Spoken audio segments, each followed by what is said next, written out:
Bonjour et bienvenue à Opinion d'aînés, une émission consacrée aux enjeux du troisième âge avec des propos que vous n'entendrez nulle part ailleurs. Au sommaire, il faut mieux protéger nos aînés locataires contre la gourmandise immobilière. Est-ce que ça se pourrait que la couverture d'assurance santé soit meilleure aux États-Unis? Une entrevue exclusive. Quelques nouvelles brèves et, bien sûr, notre personnalité de la semaine. Je suis toujours avec mes complices Nicole Boulanger à Québec et Dominique Delbast à Sherbrooke. Bonjour à vous deux. Bonjour. Bonjour. Pour commencer, un sujet qui est toujours brûlant, la protection des locataires. Surtout chez les aînés, il y a des abus, n'est-ce pas, Nicole? Et justement, il y a Françoise David qui est ravie parce qu'il y a une loi possible. L'ancienne porte-parole, donc, de Québec solidaire, Françoise David, se réjouit que le gouvernement Legault envisage d'appeler le projet de loi 198 qui vise à élargir la protection des aînés face aux évictions. C'est surtout ça. En février 2023, Québec solidaire a proposé un projet de loi pour élargir la portée de la loi de Françoise David qui accorde depuis 2016, quand même il y a ça, une protection des aînés de 70 ans et plus vivant depuis plus de 10 ans dans leur logement. Québec solidaire a récemment demandé au gouvernement d'élargir donc les critères afin d'inclure les personnes de 65 ans et plus à revenus modestes, qui vivent dans leur logement depuis au moins 5 ans. S'il était adopté, il protégerait davantage les locataires aînés. Ce n'est pas la panacée, comme on dit, ça ne règle pas tous les problèmes, mais pour des locataires aînés et surtout des femmes, ça donnerait un outil de plus.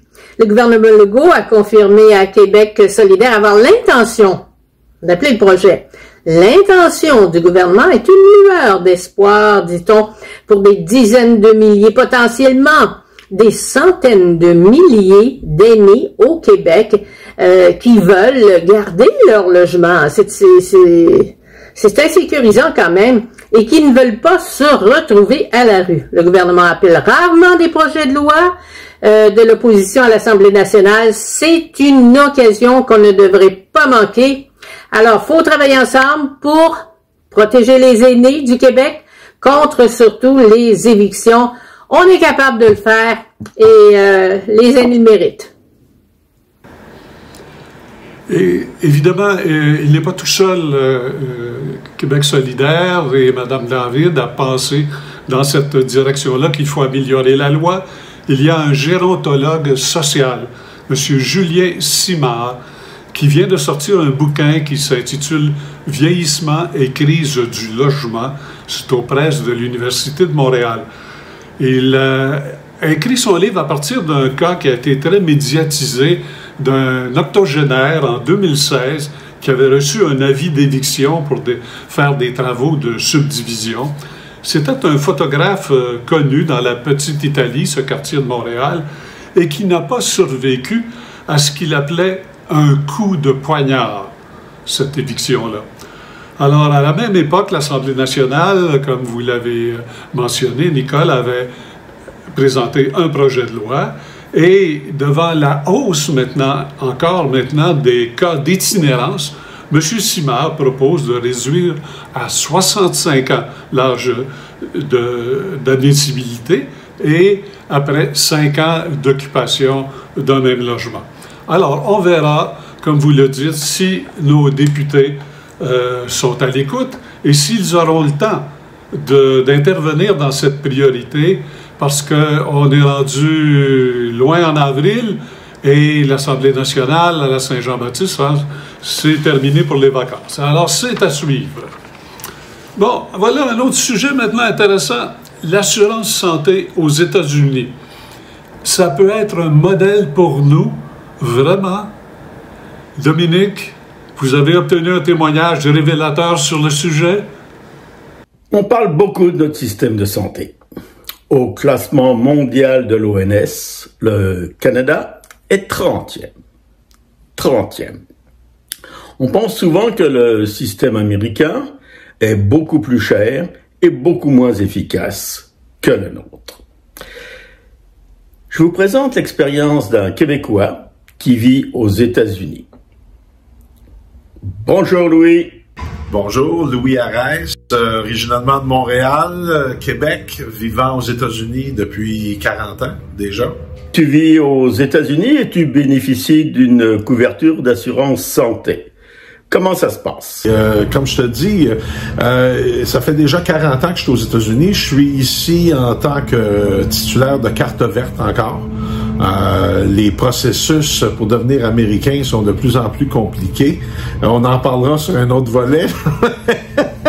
Mais pour l'instant, écoute, les seuls droits, j'ai tous les droits normaux, là, à l'exception d'être capable de voter puis d'aller en jury, faire partie d'un jury. Fait que c'est tout. Bon, pour moi, j'ai toujours payé, depuis que je suis rentré ici, depuis que je suis arrivé aux États-Unis, j'ai toujours payé une cotisation pour, c'est-à-dire que tu travailles avec une firme d'assurance médicale, puis tous tes bénéfices sont là. Alors, dans mon cas, moi, avec la famille que j'ai élevée, dans le plus haut de la famille, là, quand j'avais les deux fils, puis toute la famille au complet, ça me coûtait à peu près 380 par mois. OK? Puis, quand tu travailles ici, quand tu travailles à temps plein, il y a une portion de ton salaire qui s'en va pour ce qu'on appelle le Medicare puis Medicaid. OK? Puis, il y a une portion qui s'en va pour ta pension également. All right? Maintenant, tu approches de la retraite, mais tu es encore très actif, hein? Alors, quelles sont tes assurances santé à la retraite et à quoi as-tu droit? OK. À 65 ans, quand tu arrives à 65 ans, si je décide de prendre ma pension présentement, à ce moment-là, j'ai ma portion médicale, si tu veux, elle est absorbée par ma pension. Si je la prends pas présentement, comme c'est le cas présentement, ça me coûte à peu près 146 $ par mois. OK? Jusqu'à ce que je décide de prendre ma pension. À ce moment-là, ça va être déduit automatiquement, puis c'est comme ça que ça fonctionne. OK? J'ai le droit à tout. À partir du moment où j'ai eu 65, puis je peux te conter l'anecdote, si tu veux, comment ça s'est passé. À 60, la journée que j'ai eu 65 ans, le 18 avril, alors j'ai reçu un téléphone, justement, de l'administration du healthcare, si tu veux, me disant, OK, vous avez une nouvelle carte, vous avez une carte d'assurance maladie qui a été émise pour vous en tant que 65+. On m'a demandé si j'avais un médecin de famille. J'ai dit non, j'en ai pas du tout. Alors, pas de problème, c'est quoi ton code postal? Puis elle m'a dit, OK, mon code postal, c'est ça. Alors, ils m'ont donné une liste d'à peu près 35 médecins qui pouvaient me prendre demain matin. Fait que j'ai dit, OK, c'est correct. Elle m'a donné la liste d'un docteur qu'on a choisi selon mes spécifications à moi. Je voulais avoir un docteur qui traitait de certaines façons. On me l'a donné tout de suite. Je l'ai appelé la même journée. On parle d'un jeudi après-midi. Lundi matin, j'avais mon premier rendez-vous tout de suite, comme ça. OK? À 5 minutes de chez moi. Ça, c'est un. Le lundi matin, j'arrive, je rencontre mon primary care, si tu veux, comment on appelle ça, mon médecin de famille, comme vous dites au Québec. Je le rencontre, il a fait la batterie de tests au complet. Alors, il a pris mon pedigree au complet, si j'avais si j'étais malade, si j'avais de quoi, enfin, toute le chose au complet. Il m'a fait un examen médical au complet, OK? Il m'a demandé, quand est-ce que tu as passé ta dernière colonoscopie? J'ai dit, j'en ai pas. Je l'ai jamais faite. Bon, ben, il dit, OK, on va céduler ça. Écoute, ça, on parle du lundi. Le jeudi après-midi, j'étais cédulé pour une colonoscopie puis une endoscopie directement. À l'hôpital, ils m'ont endormi. Je suis sorti de là, zéro. Rien à payer. OK? Avant que j'embarque sur le système, je prenais 2 sortes de pilules, une pour la haute pression, l'autre pour la prostate, puis ça me coûtait à peu près 80 $ par mois. Quand je suis arrivé dans le système, mes médicaments ne me coûtent plus rien maintenant. Présentement, là, ça fait déjà 2 ans que je suis là-dessus. J'ai été très bien traité, j'ai eu aucun problème à prendre mes rendez-vous. Mes rendez-vous, je prends un rendez-vous pour un dermatologue ou que ce soit n'importe quoi, ça prend pas plus que, 1 semaine, 2 semaines maximum, puis j'ai de la place, là. T'sais. Fait que c'est ces petits à côté-là qui font que ta qualité de vie est supérieure à ce niveau-là. Alors, c'est la différence entre les patients, très patients que nous sommes, et le client. Tu es. Oui. Exactement. C'est ça qui fait la grosse différence, je pense, en voyant ce que j'ai vu au Québec puis ce qui se passe ici. T'sais. Mais encore là, c'est cas par cas là. Moi, je suis peut-être un bon cas parce que, comme je te dis, j'ai pas eu de problèmes médicaux majeurs. Mais je regarde des gens avec que je côtoie dans un bureau de médecin. Il y en a qui sont pires que moi là. Puis ça va bien. Alors, je peux pas me plaindre du service ici. Définitivement, ça c'est sûr. Merci Louis. Bonne santé. Merci Dominique, à plus. Fais attention à toi. Bye bye. Donc, à l'écoute de cette entrevue, Dominique, est-ce que vous croyez qu'on devrait avoir davantage de privatisation au Québec pour imiter les Américains, ou si on devrait s'en tenir encore et renforcer notre système public? Eh bien, moi, alors, j'ai en général le cœur à gauche, mais quand je regarde la non-réussite de notre système de santé au Québec, c'est-à-dire un système de santé qui laisse tout le monde en plan, et que j'écoute les aventures et les réussites de nos amis retraités aux États-Unis, qui sont vraiment traités très, très, très, très bien, je me dis que sûrement, il y aurait une compétition à faire entre le privé et le public. Et pour les aînés, eh bien, je trouve que ça se passe très bien aux États-Unis et que ça se passe très mal chez nous. Et pendant ce temps-là, oui, allez-y donc, Nicole. Oui, on aurait peut-être à prendre quelques idées de ce côté-là. Hein. Oui, comme on l'a vu, le Canada, dans l'Organisation mondiale de la santé, est 30e. 30e pour le plus beau pays au monde, d'après Jean Chrétien. 30e, c'est quand même pas mal. Et je pense que les États-Unis sont 36e ou 38e. Alors, certainement, une place où on peut faire de l'amélioration, c'est à Québec. Parce que maintenant, on coupe dans la prévention en santé. C'est aberrant. Nicole? Eh oui, nous apprenions récemment que le CIUS de la capitale nationale prévoit mettre fin au contrat de 11 kinésiologues travaillant dans les CHSLD de la région. Ce sont 11 professionnels en kinésiologie qui travaillent en prévention auprès des aînés de la région qui perdent leur emploi dans les prochains jours. Cette orientation est quand même assez alarmante pour la santé et le bien-être de nos aînés. Les kinésiologues sont des professionnels du secteur de la santé, des spécialistes de l'activité physique. Alors, c'est eux qui nous dégourdissent, qui nous donnent des exercices et le reste. Détenteurs d'un baccalauréat en kinésiologie, ils possèdent une expertise unique dans l'encadrement de la pratique d'activité physique et de prévention et de traitement. En plus de la préservation de notre autonomie, eh bien, il y a plusieurs bienfaits aux résidents des CHSLD. Diminution des risques de chute, augmentation de la solidité des os, la réduction des effets des maladies cardiovasculaires, pour n'en nommer que quelques-unes de ces améliorations possibles.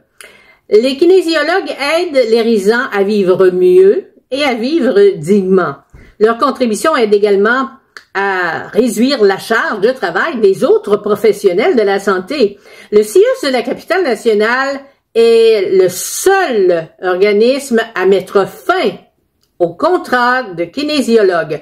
Dans d'autres régions tout près, sur la rive sud, dans Chaudière-Appalaches, l'importance des kinésiologues a été pleinement reconnue et de nouveaux postes à temps plein ont récemment été créés. Le CIUS avance que les coupures permettront de faire des économies, mais il y a des analyses qui ont été faites mais incomplètes et qui présentent une vision à court terme. Un calcul complet aurait permis de montrer que chaque dollar investi en prévention, comme pour l'emploi d'un kinésiologue, permet d'économiser plus tard. Le gouvernement du Québec a affirmé à maintes reprises Son engagement envers la prévention, la promotion de la santé, que c'est le temps de traduire. Maintenant, ses paroles en action et en action concrète. L'abolition des postes de kinésiologues dans les CHSLD de la capitale nationale, on le rappelle, c'est juste la capitale nationale qui est touchée, est un pas dans la mauvaise direction. Les kinésiologues appellent le CIUS de la capitale nationale à revoir sa décision et à reconnaître la valeur ajoutée des kinésiologues dans les soins aux aînés. Et en fait, c'est de notre devoir collectif aussi de voir à tout ça, de veiller au bien-être des personnes aînées. Alors, c'est quand même important de faire bouger les aînés, de faire des exercices. Et on coupe ça, on se poste à Québec. Pourquoi à Québec? Aucune idée. Mais ça ne sera peut-être pas seulement qu'au Québec. Il va falloir qu'on soit très vigilant, très vigilant. La pandémie a coûté cher. Vous avez vu l'état des finances publiques. Et il y a plusieurs CIUS ou des centres intégrés de santé et de services sociaux qui font des déficits importants. Alors, on est mieux d'être vigilant si on veut conserver nos services. Parlant de pandémie, oui, allez-y. Oui, ça c'est un exemple de soins à domicile et de services qui sont rendus au domicile des aînés, enfin de ceux qui sont dans des CHSLD. On parle beaucoup de soins à domicile et on voit ici comment ça a amélioré la santé des aînés, ces soins qui sont donnés évidemment à domicile. Alors, quelle est l'idée de couper là-dedans? Je n'en ai aucune idée. Il serait mieux peut-être de couper dans le salaire des cadres ou de la super bonne personne qui va prendre la direction de la santé. C'est souvent la prévention qui est la première chose qu'on coupe, hélas. Ça, c'est de la courte vue, de l'économie de bout de chandelle. Parce que ce qu'on coupe en prévention, on va le payer très cher en curatif dans les années qui suivent. Eh bien, que voulez-vous? C'est vrai, mais nos gouvernements ne voient que les prochaines élections. Ah, faut dire que la planification à long terme n'est pas toujours leur point le plus fort. On parlait de la pandémie tantôt, j'évoquais ça, qui a changé certains comportements, entre autres, à l'époque, notre façon de payer. Quand on va au comptoir, en quelque part, on fait un achat. Avant, on payait plus par comptant. Maintenant, c'est par le plastique, la carte de débit ou la carte de crédit. Et on passe par le terminal de l'institution financière.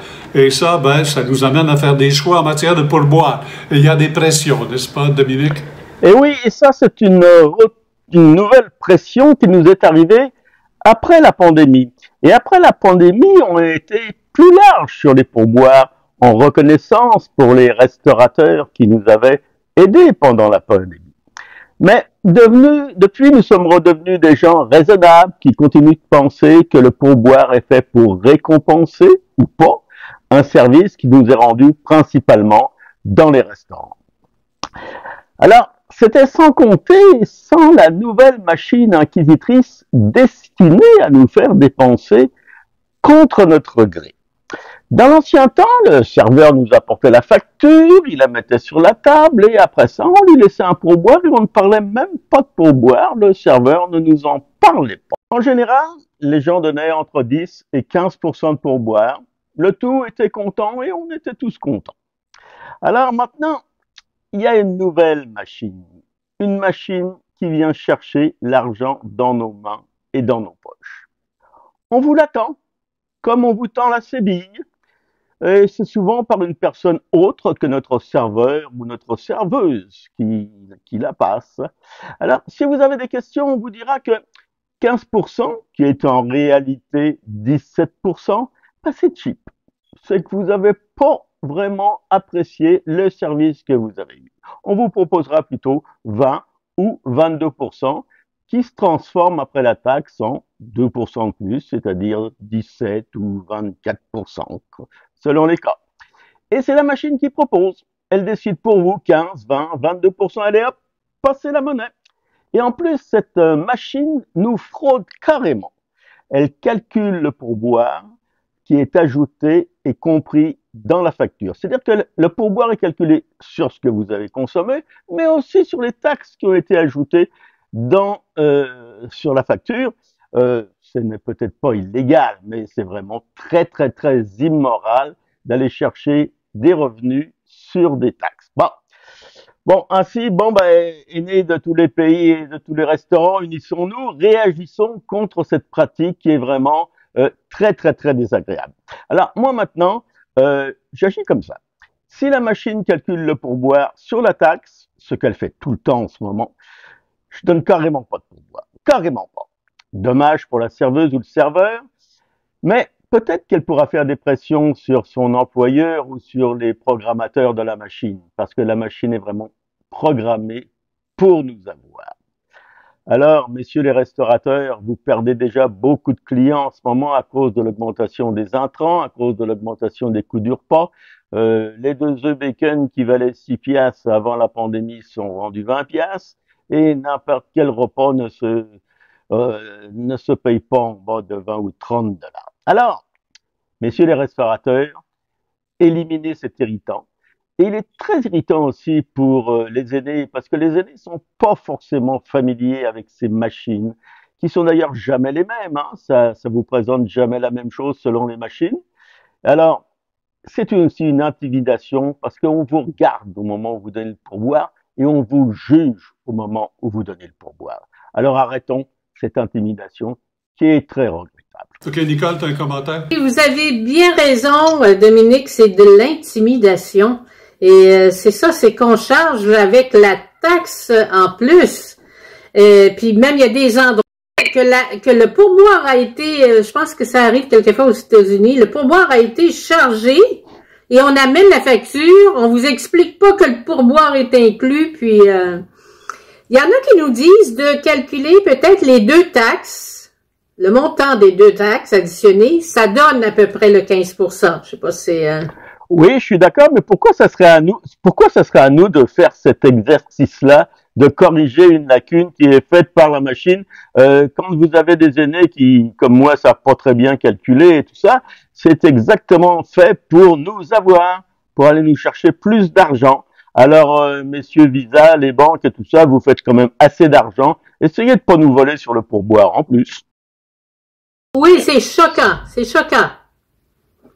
Comme vous dites, les aînés, c'est pas tout le monde qui... Puis même nous, on se débrouille assez bien quand même. Il y en a qui sont pires que nous, là. Et puis on leur présente ça, puis on suit le conseil que le serveur donne, parce que lui, d'abord, souvent, va avoir un bon pourboire. Alors, on se fait avoir. Oui, et souvent, la machine commence à 20%. Ça va 20, 22, 25. Parlant d'argent, voici maintenant la personnalité de la semaine. Il s'agit de Christiane Boucher, une septuagénaire de Saint-Georges-de-Beauce. Madame Boucher a adopté un style de vie frugal par nécessité il y a de nombreuses années. Elle était marionnettiste, n'avait pas un gros salaire, et puis, avec le temps, elle s'est modéré ses besoins, ses envies, et c'est devenu un style de vie. Elle a occupé divers emplois, préposée aux bénéficiaires, elle a fait des ménages, et ainsi de suite. Elle habite avec son conjoint dans un rang, en Beauce, et où elle paie une maison 800 $ par mois. Oui, c'est une chance extraordinaire. Mais voici sa recette. Elle achète ses vêtements dans des friperies, des vêtements usagés. Elle ne va jamais dans de grands magasins pour éviter les tentations. Elle n'est meublée qu'avec du matériel, des meubles recyclés. Elle n'a plus de voiture. Elle utilise le transport en commun. À Saint-Georges-de-Beauce, un taxi municipal pour faire ses courses, c'est 5 $. Lorsqu'elle vient à Montréal, elle prend le covoiturage qu'elle utilise et c'est la moitié du prix de l'autobus. Donc, Madame Boucher, vous êtes un modèle. Le bonheur, ce n'est pas que l'argent. La semaine dernière, on vous demandait, cher public, si vous étiez disponible pour nous faire une petite demi-heure hebdomadaire de présence pour combler la solitude dans un CHSLD. Dominique, avez-vous eu des échos? Oui, eh bien, les gens sont tous prêts à le faire. Maintenant, est-ce qu'ils vont le faire? Je ne le sais pas. Mais c'est vraiment une bonne action parce que quand on va passer une demi-heure, c'est souvent avec les mêmes personnes d'ailleurs qu'on va voir, mais on en croise d'autres aussi, ça leur fait de l'action. Et je pense qu'une petite demi-heure, ça passe vite et ça nous amène aussi beaucoup de satisfaction de donner du temps et de donner du plaisir à certains aînés qui sont là. Et je pense que c'est quelque chose de bien et la majorité des gens disent qu'ils le font ou qu'ils vont le faire.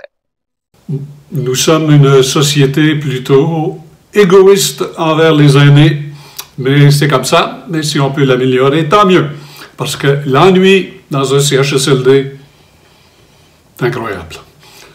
Voici maintenant, pour terminer, notre question de la semaine. Selon votre expérience, quelle est la meilleure assurance voyage? L'assurance maladie. Avez-vous déjà eu des maladies et essayé de vous assurer? Comment avez-vous magasiné? Bon, racontez-nous votre expérience, ça nous intéresse, on en parlera dans une prochaine émission. D'ici ce temps-là, bien, écrivez-nous, faites circuler cet enregistrement auprès de vos connaissances, on vous remercie d'avance, et d'ici la semaine prochaine, eh bien, profitez de la vie.